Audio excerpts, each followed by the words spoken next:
Look at the layout of a formal garden. The paths and hedges are governed by strict spatial rules, creating a sense of total, deliberate order. That same demand for order exists in abstract geometry, but instead of physically trimmed hedges, we look at the behavior of lines crossing a plane. When two coplanar lines cross, they share a single point. That is standard intersection. It is common and mathematically unremarkable. This diagram shows a different spatial condition. Lines M, N, and P all converge precisely at the single coordinate, point A. Getting three independent transversals to align at one location is a rare geometric event. When three or more lines share exactly one common point, they are known as concurrent lines. The formal mathematical definition states that a number of lines are concurrent if they have exactly one point in common. If we draw three random lines, like R, S, and T, any pair will intersect. However, they form a small central triangle rather than a single shared coordinate. They fail the test for concurrence. This rule also applies to parts of lines. Rays or line segments are concurrent if they belong to concurrent lines and share that exact same common intersection. Within the bounded space of a triangle, specific sets of transversals follow rigid rules that guarantee their concurrence. These intersections define exact spatial centers, each with its own distinct geometric properties. Theorem 7.2.1 states that the three bisectors of the interior angles of a triangle are concurrent. Looking at this construction of triangle ABC, the bisectors of angle BAC and angle ABC intersect at point E. To prove the third line joins them, we apply a locus property. An angle bisector represents points equidistant from the sides of that angle. Here we see point E, with perpendicular segments EM and EN dropping to sides AB and AC. Because E is on the bisector of angle BAC, segment EM equals EN. Similarly, because E is on the bisector of angle ABC, segment EP equals EM. We bridge these facts using the transitive property of congruence. If EN equals EM and EM equals EP, then EN must equal EP. Because point E is equidistant from the sides of the third angle, ACB, it mathematically must lie on its bisector.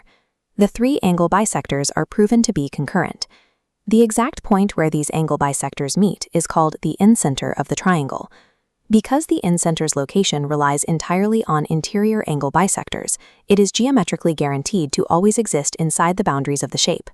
Shift the focus from the angles to the sides of the triangle, and we find Theorem 7.2.2 regarding perpendicular bisectors. Dashed perpendicular bisectors divide each side evenly, intersecting at the circumcenter.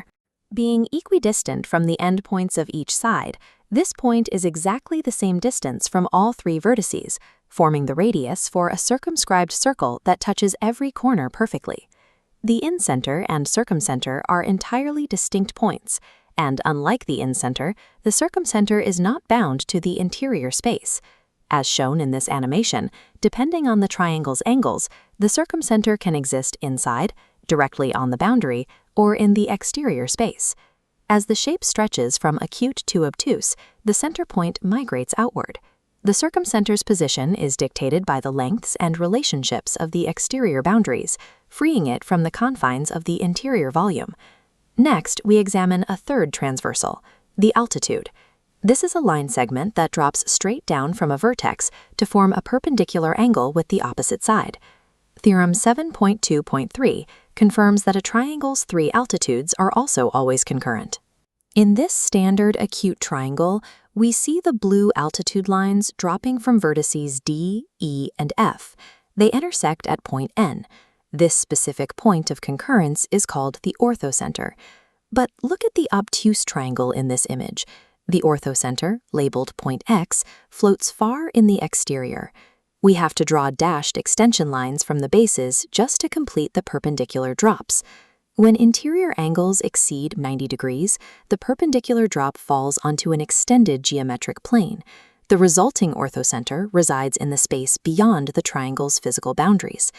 The final transversal is the median, a line connecting a vertex directly to the exact midpoint of the opposite side. Theorem 7.2.4 establishes the geometric rule that a triangle's three medians will always be concurrent. As illustrated here, this point of concurrence is the centroid. It sits at a specific ratio, exactly 2/3 the distance from any vertex to the midpoint of the opposite side. This specific geometric proportion directly dictates how the sheet behaves in the physical world. Each median divides the triangle's surface area into two equal halves. Located at the intersection of these balance lines, the centroid acts as the center of mass, where a triangular region is supported without tipping. We have established strict rules for three-sided figures. Now we apply those to four-sided quadrilaterals. Adding a fourth vertex creates mathematical instability. When we attempt to find a single point of concurrence among the angle bisectors of a random quadrilateral, they leave a messy cluster of intersections. Concurrence in quadrilaterals is technically possible, but it is strictly conditional.